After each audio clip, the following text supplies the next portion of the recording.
Líder Entrevista.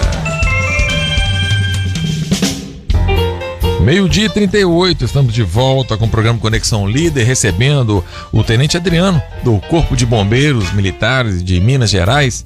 E num momento tão importante, a gente falou aqui no início do programa sobre o mês de agosto, em que a previsão é de um mês ainda muito seco, né, e quente, ou seja, propício então às queimadas, que já está propício. Queimadas nessa época do ano sempre quebra recordes, né, e a gente tem que tentar fazer a nossa parte para evitar. Tenente, seja muito bem-vindo ao programa Conexão Líder. Você esteve aqui recentemente falando sobre as vagas que estão abertas para quem quer se ingressar para quem quer ingressar no Corpo de Bombeiros. E lembrando que ainda estão abertas as vagas ainda, né? Seja bem-vindo. Sim. Muito boa tarde, Badaró. Boa tarde a todos os ouvintes da Rádio Líder. Para nós, mais uma vez, muito obrigado aí pelo esse espaço. A gente leva sempre informações importantes para a comunidade e toda a região também. Certo. É bem lembrado aí com relação ao concurso, até o dia 23 de agosto agora estarão abertas as inscrições. São 3 editais que estão em andamento, um para a área de saúde com 5 vagas, um para soldados com 291 vagas e outro para 12 especialistas, né? São mecânicos, técnicos, eletrônicos, e tem oficiais com 21 vagas. Todos esses aí de carreira, tem possibilidades aí para os militares ascenderem, igual eu falei anteriormente. O Corpo de Bombeiros é uma instituição bem democrática com relação à ascensão, depende só do mérito de cada um do seu esforço aí para conseguir galgar o maior alto aí, os maiores postos na instituição, que seria ter um coronel. Maravilha.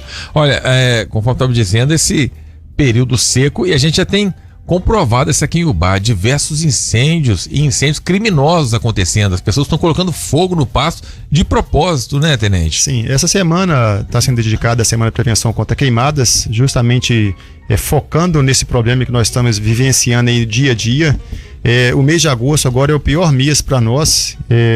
O período de estiagem ele está no auge aí, embora nós tivemos uma precipitação nesse final de semana, mas é muito pouco, não surte nenhum efeito em relação a isso. A vegetação continua muito seco. Para isso estabilizar, tem que ter uma semana de chuva para que a gente tivesse alguma diferença em relação a isso. Sim. Então o clima seco, a incidência de ventos aumenta muito nesse mês de agosto, e isso tudo facilita a propagação rapidamente das chamas nesses locais aí.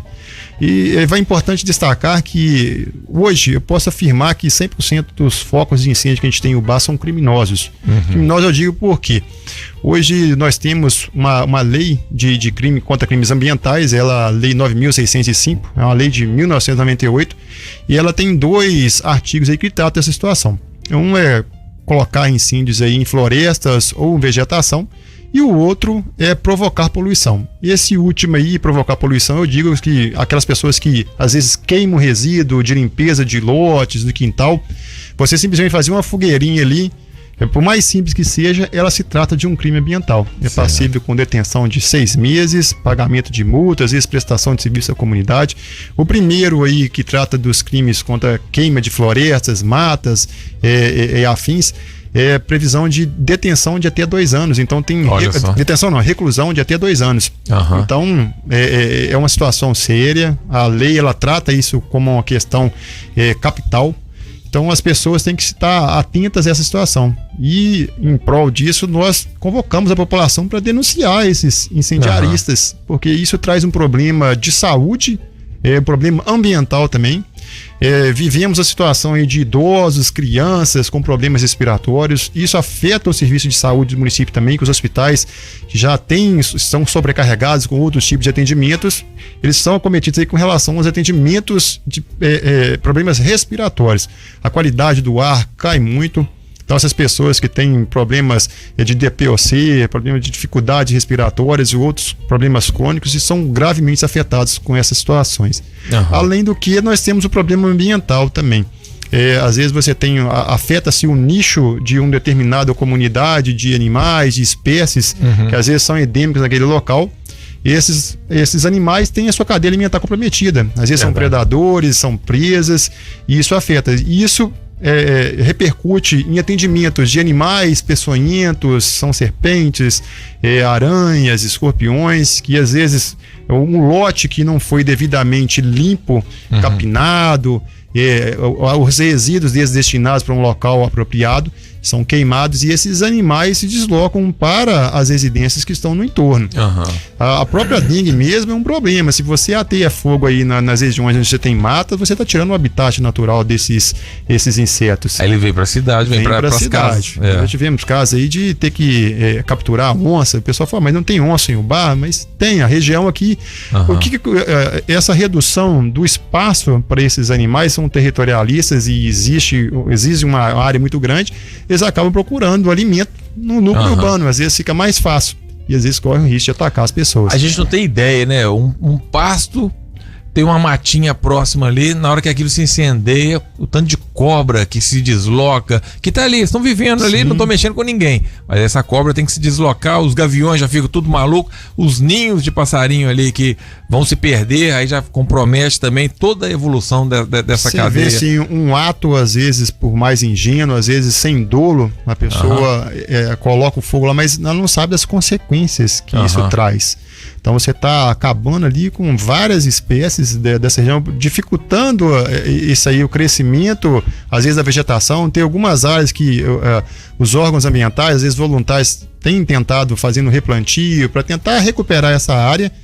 E esse trabalho aí, ele tem a longo prazo, demora. Às vezes o trabalho de anos se perde em minutos, rapidamente. Né? É um problema que as pessoas têm que refletir para isso, para evitar esses comportamentos que são criminosos e têm afetado o meio ambiente e a vida das pessoas, a qualidade. As pessoas ligam, mas não estou aguentando a fumaça, está dificultando. O problema não é tanta fumaça. A fumaça é um dos males menores aí. Mas o dano ambiental que você tem é muito grande, imensurável. E a gente convive aí nos combates a incêndios nas regiões de Ubá, você vê que tem muitos pontos que já estão desertificando. Você não vê mais a grama crescendo. Não dá conta mais. Você vê um solo pobre, e isso facilita o processo aí de carreamento de resíduos que vão para os rios aqui, causa o assoreamento dos rios de Ubá. E Ubá já passou recentemente por um problema de falta e escassez de água aí. Que isso afeta os aquíferos, as fontes de captação e retenção da água e as árvores, assim, isso vai influenciando nessa cadeia aí.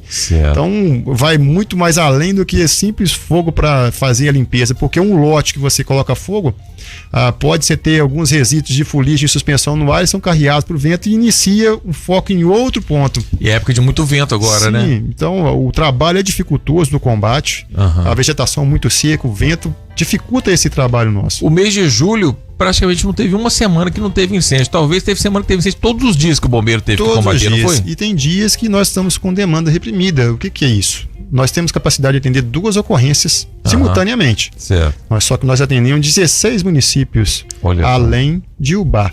Então, você imagina, tem Visconde do Rio Branco, Guidoval, são aqueles municípios mais próximos que já estão chamados já recorrentes disso.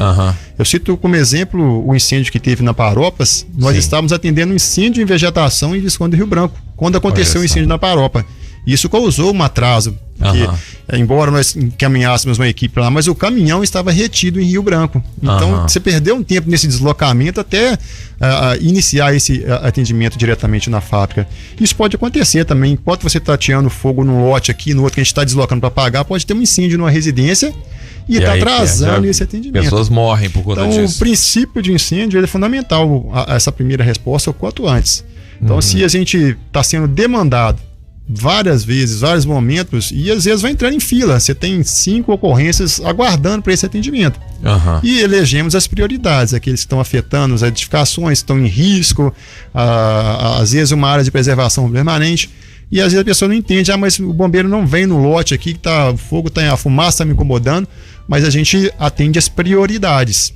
A gente sempre desloca e comparece no local depois, às vezes o incêndio já até extinguiu por conta própria, porque não tinha mais material a ser queimado. Então as pessoas têm que compreender isso, que a gente tem um limite para atender simultaneamente. Então a população se unindo aí para denunciar aquelas pessoas que ainda tendem a permanecer com essa ação criminosa, ou aqueles que não tinham conhecimento disso, que é uma situação de crime, quais são os danos e os males que estão trazendo à sociedade e ao meio ambiente, para que elas cessem essa atividade.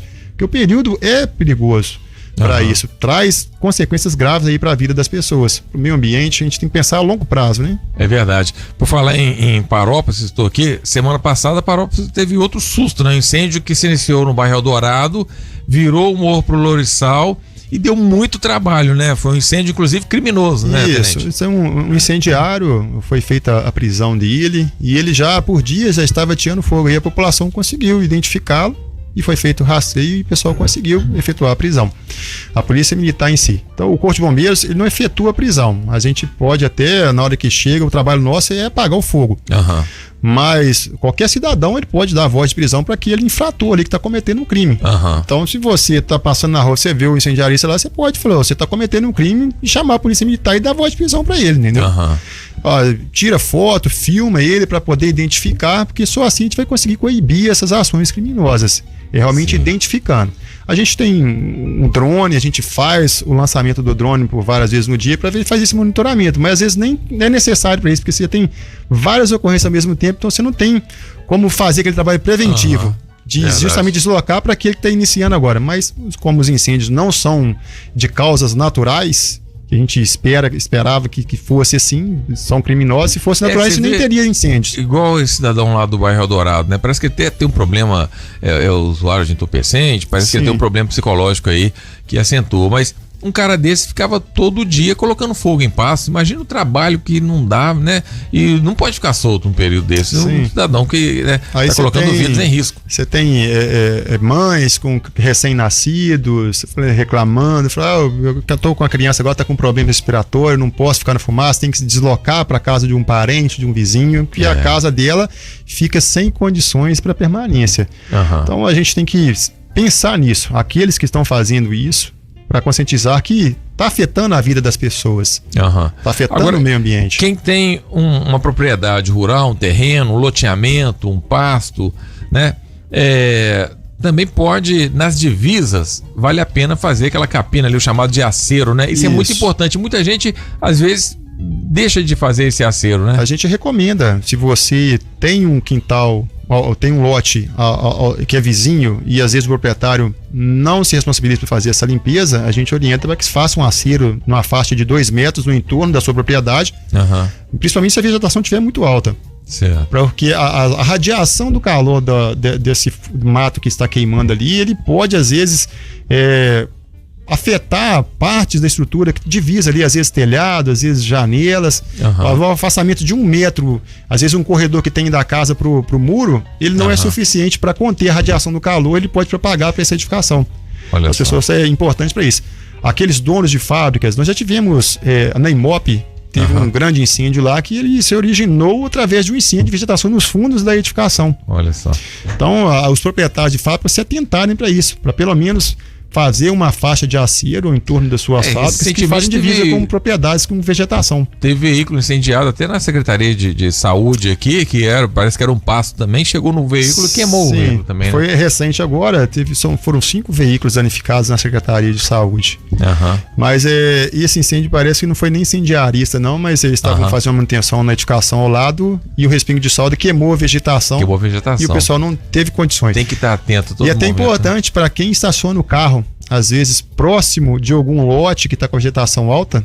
Eu me recordo de Visconde do Rio Branco agora teve um incêndio lá que chamuscou os 2 carros que estavam próximos do lote. Olha só. Em Belo Horizonte, eu trabalhava lá na Raja Gabraga, queimaram 12 carros estacionados na avenida. Que é o lote, vegetação muito alta, não se achavam os proprietários dos veículos e não conseguiram retirar e os veículos se incendiaram. Puxa vida. Então as pessoas às vezes na hora de parar, então tem que refletir um pouquinho, observar, isso, né? Porque é uma condição de risco. A gente acha vaga, às vezes para ali, né, e não sabe o risco que está correndo, né? Principalmente quando tem festa, aí faz aquele estacionamento em cima do pasto batido e tal. Então, você vê uma pessoa que ia tirar fogo ali, você não tem controle. Para você tirar os carros, às vezes bloqueia o acesso, você não consegue. Verdade. Mas é uma situação para as pessoas se tentarem. Então, aonde vai deixar o seu veículo? Aquelas pessoas que têm propriedade com vegetação muito alta, se ela não conseguir, às vezes contata o serviço de fiscalização da prefeitura, porque existe um decreto municipal que determina que os lotes eles sejam devidamente limpos, principalmente nesse período agora. Certo. Inclusive foi alvo de operação do bombeiro junto com a prefeitura para fiscalização em lotes vagos, para minimizar esses que estão próximos de propriedades. Certo. E o correto é a capina e a destinação desse resíduo para um local, para um aterro sanitário, um local próprio para isso, não queimando esse material. Se você queimar esse material que você fez a limpeza, você está cometendo um crime também. Então, às vezes, na sua ação, fala assim, eu estou agindo correto, eu fiz a limpeza e agora eu vou queimar aquele resto do que foi capinado lá. Então, você vai estar cometendo um crime da mesma forma. Verdade. A gente tem um caso clássico aqui que envolveu a Líder FM. Nossa antena ficava antes na torre, acima do cemitério aqui de Ubá, né, no centro da cidade. E teve um incêndio na vegetação. O lugar lá é muito seguro porque é cercado, é um muro alto e tal. Mas tem um bambuzal próximo. Esse bambuzal ele pegou fogo e tombou na torre. E ali queimou todos os cabos caríssimos, cabo de transmissão, de celular aqui da Líder. Um prejuízo tremendo. Por conta de um incêndio de pasto que ninguém imaginava. Tirou a rádio do ar alguns dias e peças que tiveram que ser encomendadas. Sim. Que nem achavam no Brasil. O prejuízo que tem, às vezes os atos inconsequentes e impensados. É bem lembrado com relação a isso. Nós temos linhas de transmissão das companhias elétricas que cortam em torno da região aqui. Uhum. E isso pode afetar até o fornecimento, ter um blackout aí na cidade aí por um período indeterminado. Verdade. Até que se faça manutenção, são materiais mais robustos, locais de difícil acesso para a equipe deslocando.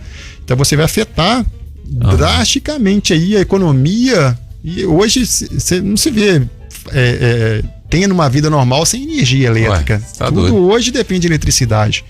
Então, às vezes, a gente tem chamados que o incêndio está colocando em risco as torres de transmissão.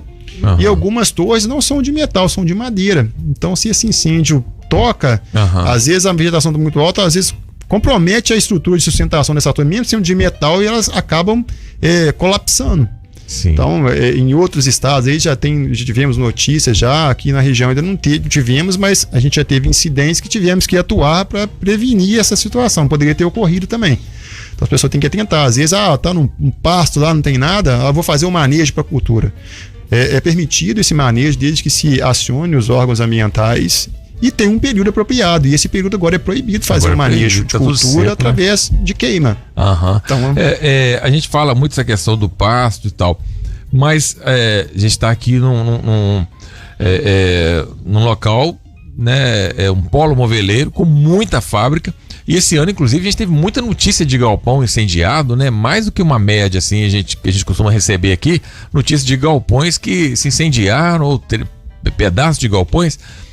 O pessoal da indústria também, com esse tempo seco, tem que tomar muito cuidado, né? Porque essa fuligem aí de madeira e cabines de verniz, eu imagino que é um perigo também a chance de se propagar, mesmo com hoje em dia praticamente todas as indústrias têm abrigado de incêndio, estão investindo muito nisso, mas tem que tomar muito cuidado, né, tenente? Porque qualquer risco é uma bituca de cigarro que se joga ali, pode colocar aí vários empregos em risco, e realmente uma empresa pode vir à falência aí, em decorrência de incêndios, né? É difícil de recuperar em muitos casos, né? Com certeza. Até a Paropas mesmo se preocupava com um depósito de espuma, de produção de espuma, as fuligem que eram carregadas pelo incêndio, para às vezes entrar no galpão. Isso pode acontecer. Você tem os pontos de armazenamento de materiais. A preocupação é mesmo com a vegetação. Em muitas fábricas, elas têm depósitos de madeira, que utilizam de matéria-prima, e elas ficam em pátio, às vezes a céu aberto e às vezes próximo de vegetação. E a gente vivencia e verifica isso constantemente. Então, há um alerta para esses empresários para se preocuparem com esse entorno. Não fala assim, eu tenho um bombeiro, o bombeiro vai atuar. Você tem que pensar que a gente pode estar empenhado em outros atendimentos também, e houver um retardo aí para esse atendimento deles. Então a prevenção, ela vai amenizar a situação e vai mitigar aí qualquer incêndio que aconteça ali e não venha propagar para sua propriedade. Outro alerta que a gente passa também é com aqueles incendiaristas que colocam aí a margem da rodovia. Além do dano ambiental, você tem um risco de acidentes que é muito grande. Verdade. Essa fumaça, ela às vezes prejudica a questão da visibilidade, às vezes você tem engavetamentos aí, sucessivas colisões de veículos e com vítimas fatais. Sim. Então isso é importante, as pessoas não atearem fogo nas margens da rodovia. Então você coloca em risco a vida das pessoas. Então acidentes graves e acidentes aí que a gente nem gosta de comentar, porque são muito feios aí, causam óbitos, às vezes lesões aí irreparáveis na vida das pessoas. Muito cuidado também em tentar apagar o incêndio por conta própria. Tem a questão do vento, que eles falam que costuma mudar e a pessoa às vezes fica no meio do incêndio ali. Tem casos até de pessoas que já perderam a vida tentando apagar o incêndio, ela tem que estar devidamente equipada, com calçado, com a roupa apropriada. E eu, quando trabalhei no sul de Minas, teve uma cidade lá que 2 agricultores estavam atuando no combate e eles caíram numa vala e o fogo veio e queimou os 2. Eles não conseguiram sair da vala, se machucaram e os 2 foram queimados. Então a vegetação, o entorno, a pastagem, ela esconde alguns perigos. Às vezes você está no encosto, você não vê o mato, você pode se acidentar também. Às vezes você nem vem se queimar, mas você pode se acidentar também com buracos. Às vezes você tem algumas ravinas por causa de chuva, o carreamento de água, e isso esconde através da vegetação. E você pode se acidentar ali também. Então é importante, se não tiver um preparo, se não tiver um acompanhamento, às vezes, de uma equipe que teve um treinamento até mesmo do Corpo de Bombeiros, não é aconselhável que a pessoa faça esse combate sozinho. Principalmente sozinho, né? O bombeiro sempre trabalha em dupla, porque às vezes a fumaça, esse contato, você pode passar mal e você tem que ter um outro suporte para alguém te socorrer ali. Sozinho, jamais. Gente, não sei quem já esteve perto de um fogo no pasto.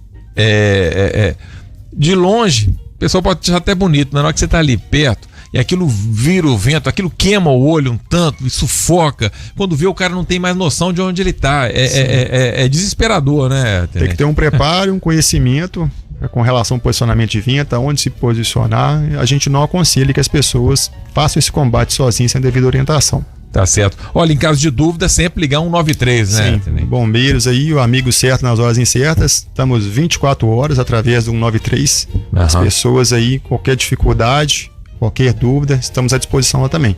E contamos com essa sensibilização da comunidade em geral para denunciar aqueles que ainda insistirem com essa ação criminosa, tá? E aqueles que tinham esse comportamento para reverem isso e realmente se sensibilizar com o momento que ele é inoportuno para isso e o mal que causa na vida das pessoas do meio ambiente. Certo. Gente, então olha só, o Tenente Adriano deixou aqui vários recados importantes. Primeira coisa, não coloque fogo em pasto de forma alguma, principalmente nesse período.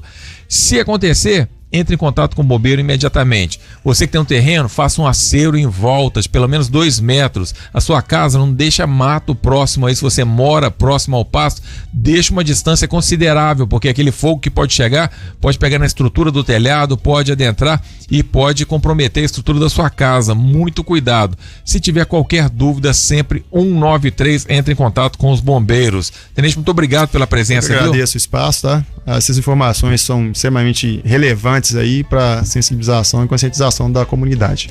Muito bem, e lembrando que colocar fogo em pasto é crime da cadeia, pode ter até 2 anos de reclusão. Tome muito cuidado, viu? Vou ficando por aqui, amanhã estaremos de volta, se Deus quiser, 15 para o meio-dia. Fiquem todos com Deus, um beijão, tchau, tchau. Você ouviu Conexão Líder. De volta amanhã, 15 para o meio-dia. Só aqui, na rádio que mais informa. Líder FM. A frequência máxima. Líder. Bem-vindo. Você está na Líder FM. Líder. Oba!